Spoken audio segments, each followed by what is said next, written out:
Hello and welcome to this session on check charging system for the cause of undercharge, no charge and overcharge conditions.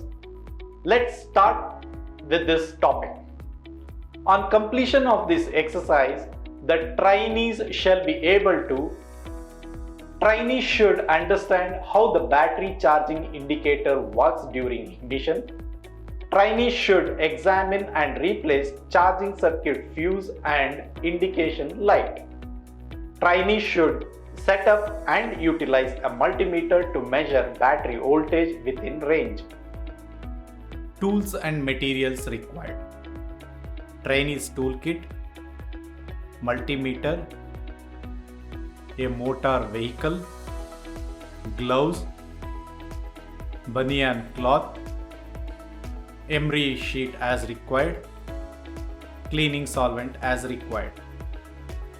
Let us get familiar with the process of diagnosing problem with the charging system of a vehicle. Let's get this started. First, switch on the ignition of the car. It can be done by turning the vehicle's key. If the ignition is on, then check the vehicle's dashboard for battery charging indicator light is on. Raise the RPM, that is number of revolution per minute, to 2000 and determine whether the charging light turns off. If the battery charging light is still on, then the following steps should be done. If the charging light does not turn on when the engine is turned on, always keep a close eye on the fuse of the charging circuit.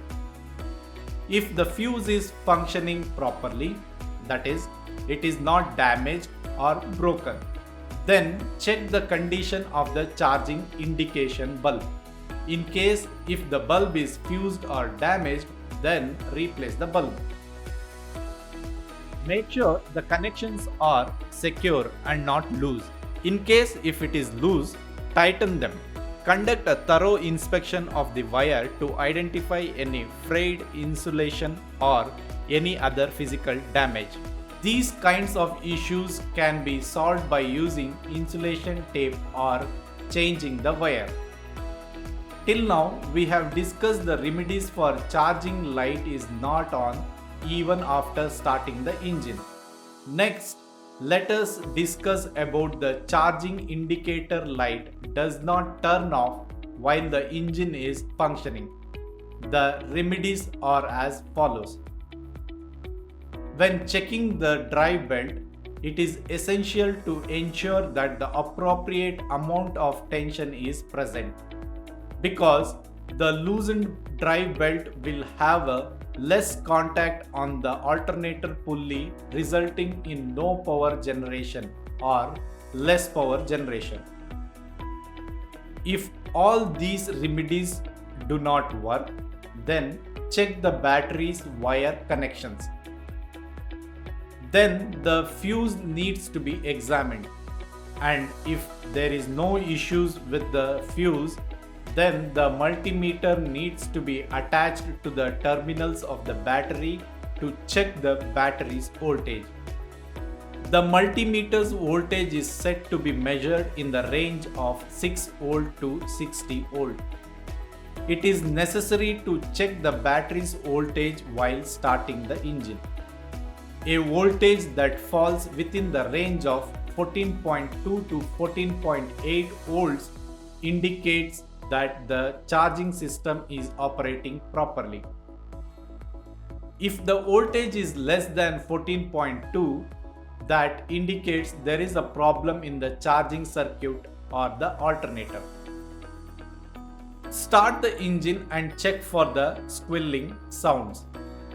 The noise is occurring for the fact that there is a problem with the bearings or that the drive belt has not been fixed correctly. It can be fixed by positioning the drive belt correctly. It is necessary that you keep these points in mind in order to ensure that your vehicle continues to function without any issues. Let's recap this session on check charging system for the cause of undercharge, no charge and overcharge condition. We learned that verify if the battery charging indicator lights on when the ignition is switched on. Start the engine and raise it to 2000 rpm, ensuring the charging indicator lights turn off. If the charging indicator light doesn't come on during ignition, follow steps to check fuse, bulb and electrical connections.